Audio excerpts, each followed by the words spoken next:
Hello Gemini, welcome to your January 2025 monthly reading. It is general, so only take what resonates, okay? We're going to get started right away here, guys, with tarot and oracle, starting out with an astrological energy oracle card to see what the strongest astrological energy is that you may or may not be dealing with, okay? Angels, ancestors, spirit guides, and universe, tap me into Gemini's energy for the month of January 2025. What's significant for the Gemini collective? What do we need to know? What are the significant energies? Please help bring us some clarity and guide us through this reading about the energy for Gemini in January. Be sure to like the video if the reading resonates, Gemini, and also if you haven't subscribed to the channel yet, be sure to do so. That way when I upload new content, you get notified, okay? All right, give me one card, please, for Gemini. You guys got the moon, which is soul. Bottom of the deck is Leo, I will. So the number 2, 1, 2, 7, 8, 17, 15, any of those numbers could be significant in some way, shape, or form. Some of you could have moon in Leo. Cancerian energy could be significant for you as well. But let's take a look here at the moon card, just to get some ideas of what you might be dealing with. This card is all about mystery, feeling, and hidden messages. The moon is receptive. It governs intuition and self-protection.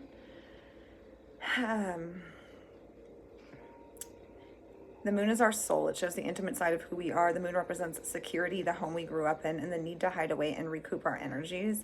It's a female principle that's darkly moist and yielding, so the moon can signify our relationship with our mothers as well as pregnancy. It also signifies our mothers and even our grandmothers and even old age, so geriatric issues can arise when this card turns up. Crowds belong to the moon, but also shyness, reticence, and things that occur in darkness. The moon shows how we respond emotionally and what we feel most deeply.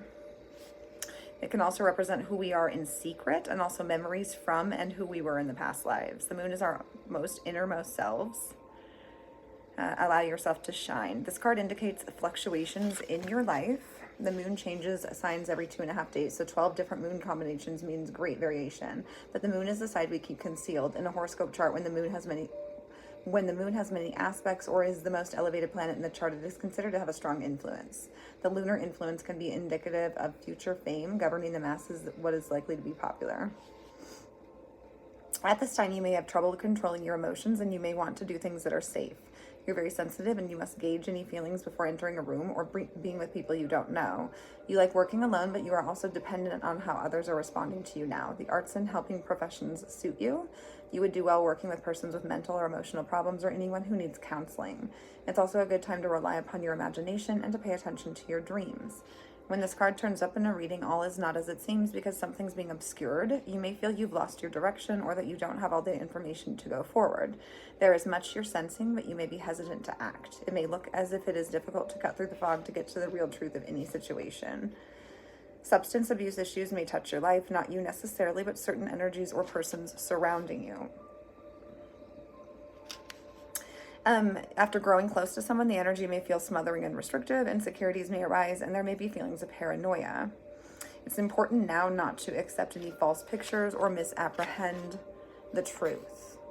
Like with the Neptune card, with the moon card, deception's possible. Things are cloudy right now. It's a good time to open your mind to visions, as well as appreciating women's wisdom and intuition, finding your feminine side, and bringing out your visions and talents in a more public way. So the corresponding tarot card is the High Priestess. I would venture to guess the moon card is as well. So definitely Pisces energy could be significant, Cancer and Leo. The key ideas are dreams, the soul, the dark night of the soul, memory, the past, wisdom, shelter, and deep love. And then the moon card in brief is nighttime, the soul, feelings, high emotions, sorrow, being moody, feeling restless, betrayal, protection, the tribe, the family tree, secret affairs, feeling adrift, wandering, never reaching any resolution, things that should have been dealt with years ago, situations where you feel shy or awkward, food, nourishment, fantasy, creative imagination, psychic visions, feeling distracted, cloudy thinking, finding closure, movement, near or over waters, traveling to foreign countries, arenas, crowds, conventions, female issues, women's mysteries, speculation, visions, spirits, ghosts, breasts, the abdomen, dishonesty, being spontaneous, living in the moment, the inner world, the child within, mother, grandparents, and finding out who you truly are. So I feel like secrets are going to be revealed. So things that maybe have not been revealed to you could definitely be coming out this month, okay? Or vice versa, if there's things you've been hiding from other people, they could certainly be bubbling to the surface, or people could be finding out things that maybe you've kept hidden. What's done in the dark always does come to light eventually, so that's just something to be mindful of, okay? Something about your mother or a maternal figure could be of significance for you this month as well. I'm also getting the father with Leo. I'm thinking of the sun card, which could be your father. So your parents could be significant this month in some way, shape, or form, or your role as a parent, okay? Let's get some energy cards here real quick, and then we'll jump into the tarot. What is the significant energies that Gemini needs to know more about, Spirit, for January? Oops. Gemini, do be sure to like the... I already said like the video, but that too. But check out the other signs in your chart to get additional messages, since it's a general reading for the Gemini collective, okay? So not every message is going to resonate. You guys have Quarrel, which is Mars in Cancer. You have Empathy, which is Moon in Pisces. And you have Innovation, which is Jupiter in Aquarius. So yeah, there's Pisces and Cancer energy again. Okay. The fourth house could be significant. Let's get some keywords on these cards. Let's start with Moon in Pisces, okay?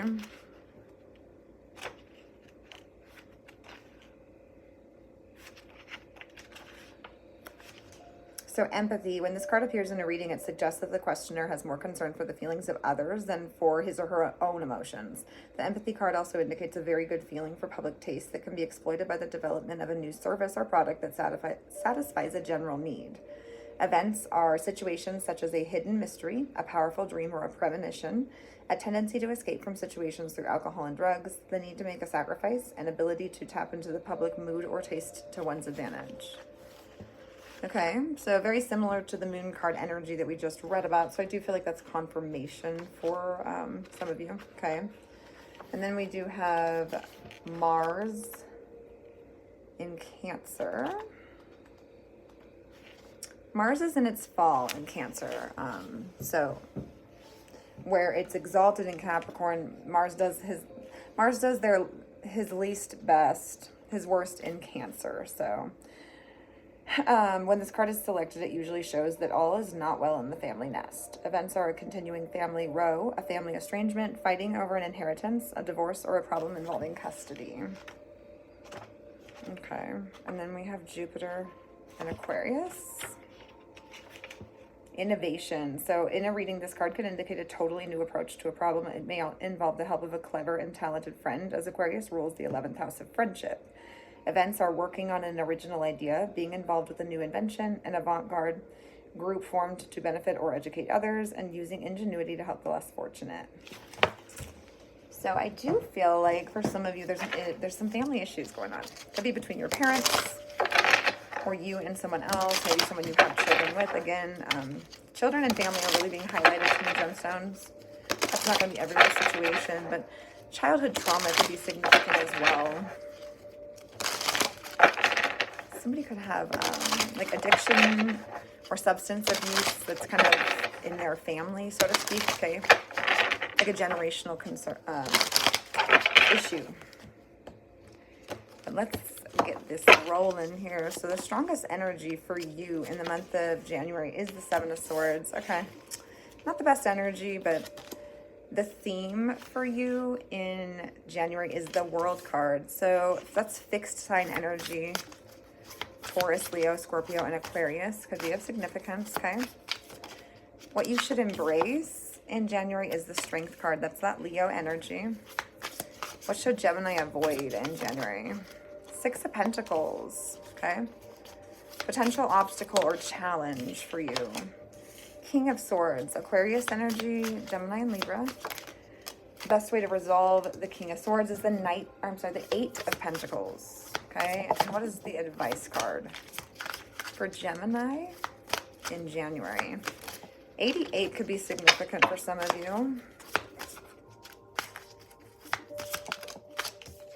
Okay, the advice card is the Queen of Cups, Cancer, Scorpio, Pisces.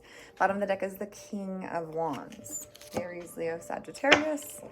There's something here about Leo energy. Some of you have strong Leo energy, or someone that you're dealing with does. Let's jump into this reading here then. Let's see what's going on.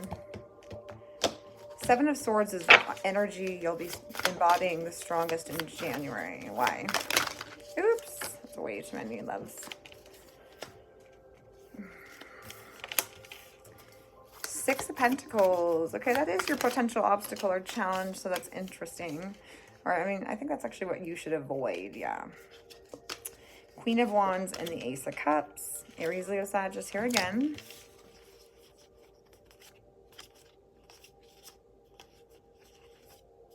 You could be involved with or interested in someone that's giving to more than just you. Or you're giving to more than just one person. I feel like really you're wanting to offer someone your cup of love this month. Or you're wanting to take a chance on someone, take a gamble, I heard, on somebody. Or they're wanting to do this towards you. But there's a deceptive energy that you're embodying. There's something about you, about this connection that you know isn't quite right or doesn't sit right with you. But it's almost like you continue to engage in it. It's almost like the taboo, like hidden aspect of it is what you're kind of enjoying or getting a thrill out of. Like it's kind of exhilarating for you. In some way, shape, or form, okay? The World card is the theme for you in January. Tell me why.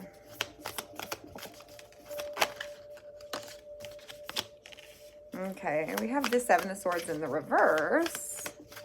So something you've been being shady, deceptive, sneaky about could be being revealed. Three of Cups, Four of Wands.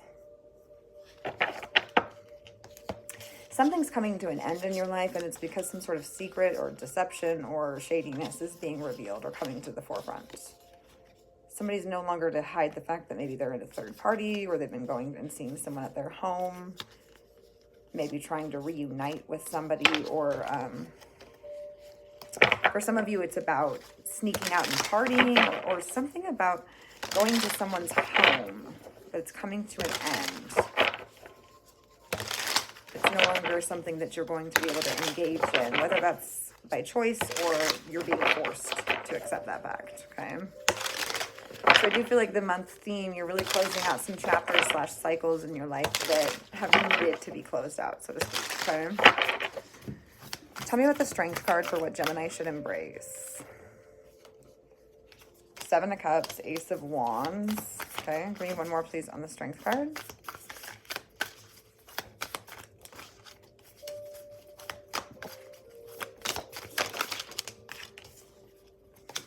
And we have the Five of Pentacles. The Death card tried to come out as well.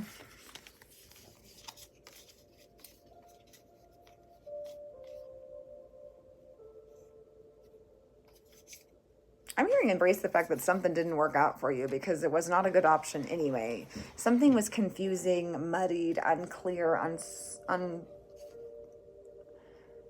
unavailable in a degree to you because there's better opportunities afloat, on the rise, on the horizon. There's something that you ultimately maybe tested in regards to like your self-discipline and your ability to hold yourself back from it because it's not going to serve you. It's actually a situation that's leaving you feeling a sense of lack or will leave you feeling that way. So there's something you're very drawn to, especially like on a physical level. Use caution, be mindful, use your discernment because I feel like it is a test. And you're being called to embrace this test because it's really going to help you elevate or step up to the next level of consciousness, so to speak, in your life, okay?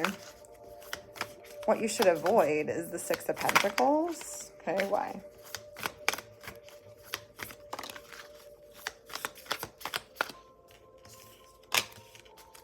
Ten of Wands.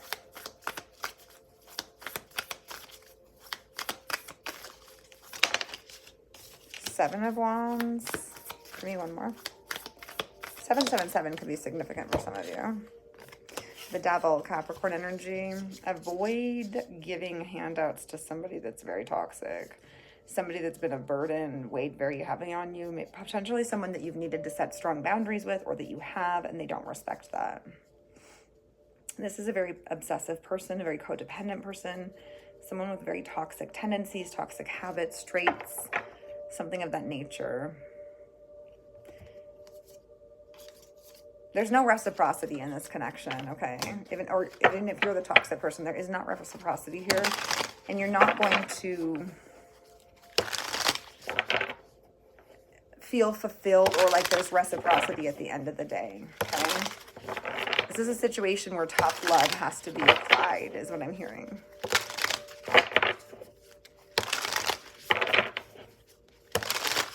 King of Swords is your potential obstacle or challenge. Okay, 10 of Cups, okay. Ace of Wands, 2 of Swords.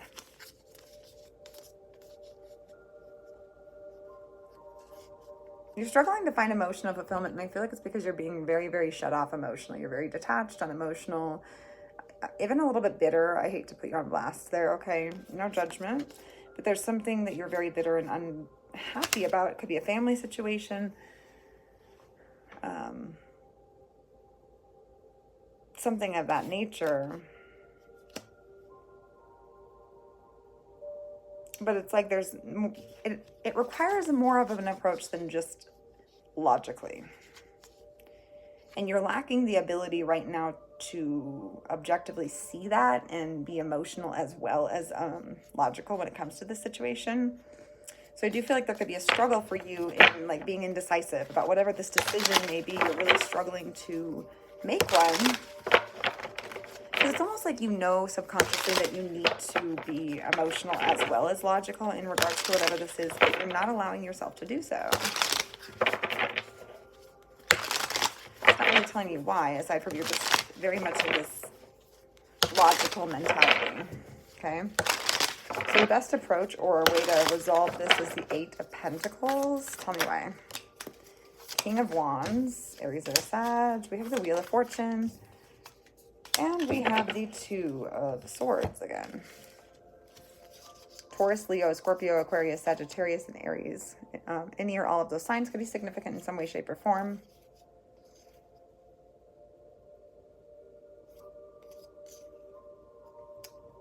Be confident in the decisions you make, in the way you speak, the way you act, the things you choose to do. The wheel of time, the hands are turning, okay? And I feel like it's in your favor with the Wheel of Fortune upright. I feel like, excuse me, Gemini, I feel like it's only a matter of time until you're able to see things more clearly. You're able to make some sort of sound decision. But you gotta let nature run its course, so to speak, or let time be the dictator of that, because you're not going to be able to force it to come along any sooner, is what I'm hearing, okay? And last but not least, the Queen of Cups is your advice card. Why is the Queen of Cups the advice card, Spirit? Tell me about the Queen of Cups. For Gemini, why is this their advice card in January? King of Wands, Ace of Wands. Let's just keep coming out, don't they? Fire sign energy is super heavy here. Give me one more, please, on the Queen of Cups.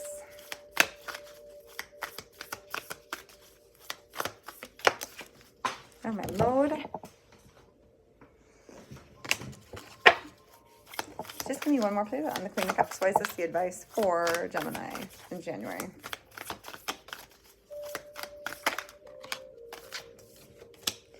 Nine of Pentacles. Page of Cups at the bottom of the deck.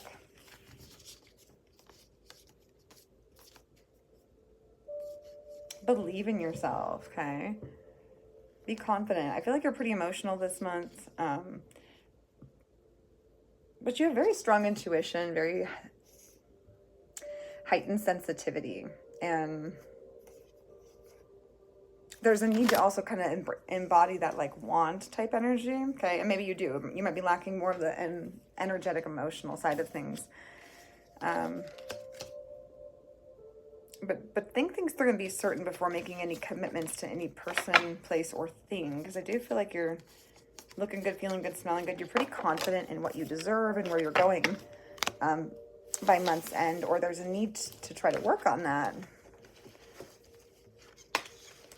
Because you don't want to jump into something for the wrong reasons, and I feel like it's being heightened how some of you may struggle with codependency, or really kind of just giving in to somebody who makes a demand of you or has a request of you. So that is what I have for you, Gemini. I do hope the reading helped, resonated, and that it gave you guys some clarity. Be sure to like the video if it resonated. Subscribe to the channel if you have not done so. Check out the other signs in your chart to get additional messages, and I'll see you soon. Take care.